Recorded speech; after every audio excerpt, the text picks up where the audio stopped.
I'm Drew Stevenson, and this is a lecture for my administrative law course. We're going to talk about the issue of public benefits or programs for the poor in the context of administrative law.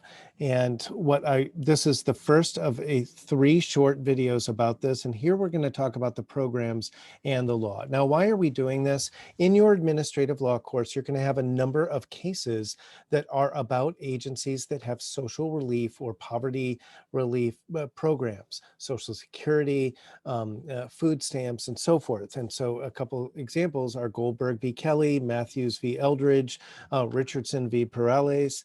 And so again and again, some of your casebooks will have Nash v. Califano. We're going to have cases about these programs and the agencies that administer them. And sometimes either the issues with poverty or the specific programs are unfamiliar to law students or get all lumped together, and it can make the cases confusing. So we're going to unpack a little bit so that you know what's going on in this part of your course. Now, in part of your course, you're probably first going to encounter this in the section on agency hearings or agency adjudications when you do Goldberg v. Kelly and Matthews v. Eldridge. You may come across this later in your casebook when you're doing the section on agency regulations and the agency's ability to promulgate, let's say, grids and tables instead of deciding things on a case-by-case basis. So let's take a look at our slides. Again, we're talking about administrative law and public benefits. So make sure you understand what we mean by a program, a public or a government assistance program or public benefits program. Administrative agencies implement programs decreed by their governing statute or enabling statute. What this means for my students is that every welfare program or public assistance program starts with the legislature. So either Congress or a state legislature. And they promulgate a statute. Sometimes they've created the agency and kind of given it, specified the programs that it's supposed to administer, or they create a program and give it to an existing agency like the Social Security Administration. Also note that we have these programs on the federal, state, and local level, and sometimes it's a combination. So sometimes we have a federal program that gives block grants to the states, which they have a way of distributing the funds within certain parameters, and states have grants or programs that are administered by localities like cities and counties. And sometimes it's just unique to a locality. So what are we talking about? So for example, we have food stamps, right? The food stamps program, it starts with the federal program, but it ends up getting often dovetailed with some state welfare programs. We have something called temporary family assistance, or TFA, which is cash assistance to families in poverty who have small children living with them. In the old days, mid-20th century, this was called AFDC, or Aid for Families with Dependent Children, and you may come across AFDC cases in your casebook. Then we have Social Security disability programs, SSD and SSI, which are related programs. And this is a federal program, and of course you have to be disabled to be eligible. In other words, out of the too disabled to return to the workforce for at least 12 months. We have programs that provide public housing, especially Section 8 is our big program from the Housing and Urban Development. Sometimes these are housing projects, and sometimes these are sort of coupons or vouchers that people can give to their landlord. We have Medicare and Medicaid. So these are programs to provide health care for the poor that predate Obamacare. Some is for the elderly, some are for those who are on cash assistance because they're low income. And this basically covers medical bills.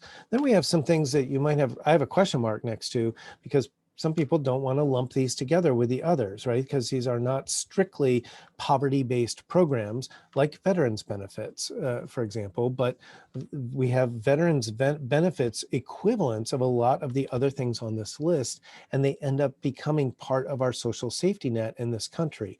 The same is true with FEMA benefits. So FEMA comes in, and when there's a natural disaster and can provide temporary shelter, they give out clothing and blankets, and they sometimes actually give debit cards or cash assistance to people who have lost their homes through floods and wildfires and things like that. We also have various programs for farmers and farm aid type programs that you should be aware of. That's also part of our national social safety net. Now, from an administrative law perspective, to understand how this fits into your course, we're going to have eligibility requirements and procedures for application and distribution. And these may be set by statute, that is through the legislature, or by agency regulations. Now, keep in mind that agency workers, caseworkers in an office are going to have to interpret these and apply them to individuals.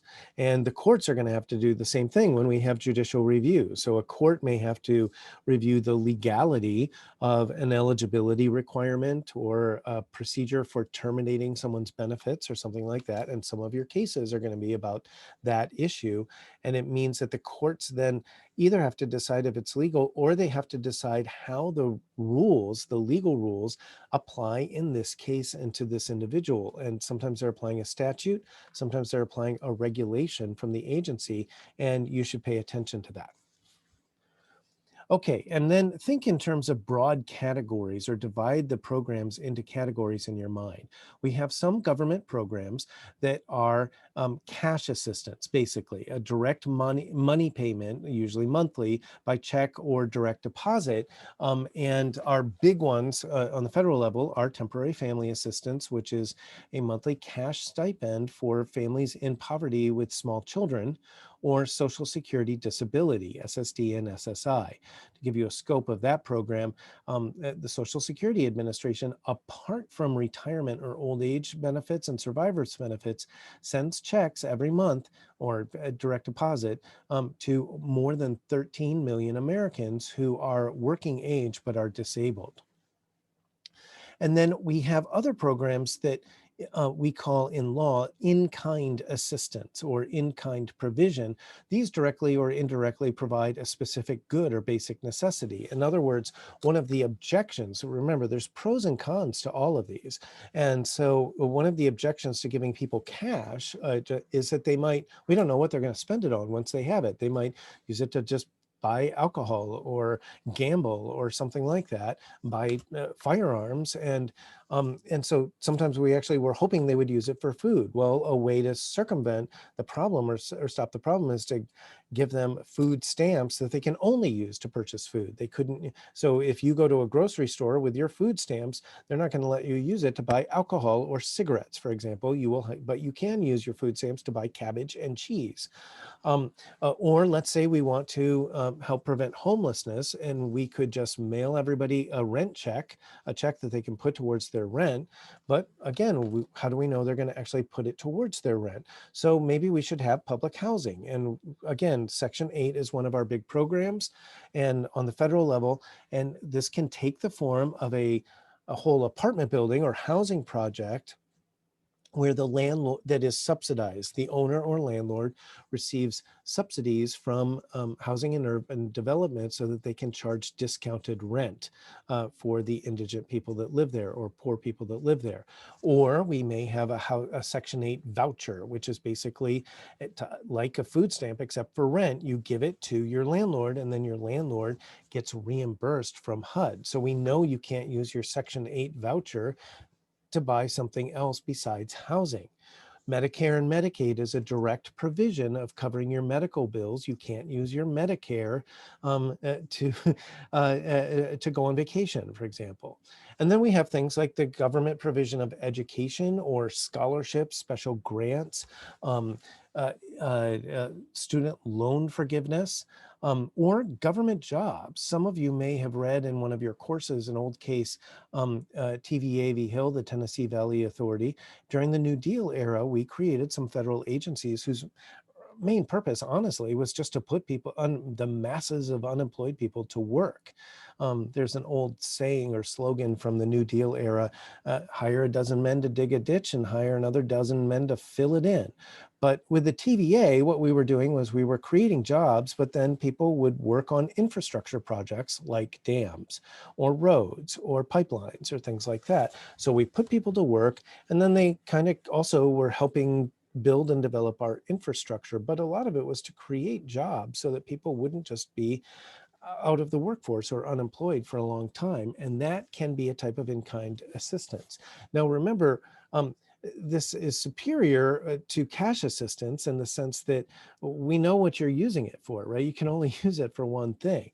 But it presents problems, right? So if you give everybody a coupon so that their rent can be subsidized, it can have weird effects on the rent markets or the apartment markets in a geographic area, right? So some of these programs can create unintended consequences in the market, or can fall short of achieving their goal because they're so specific.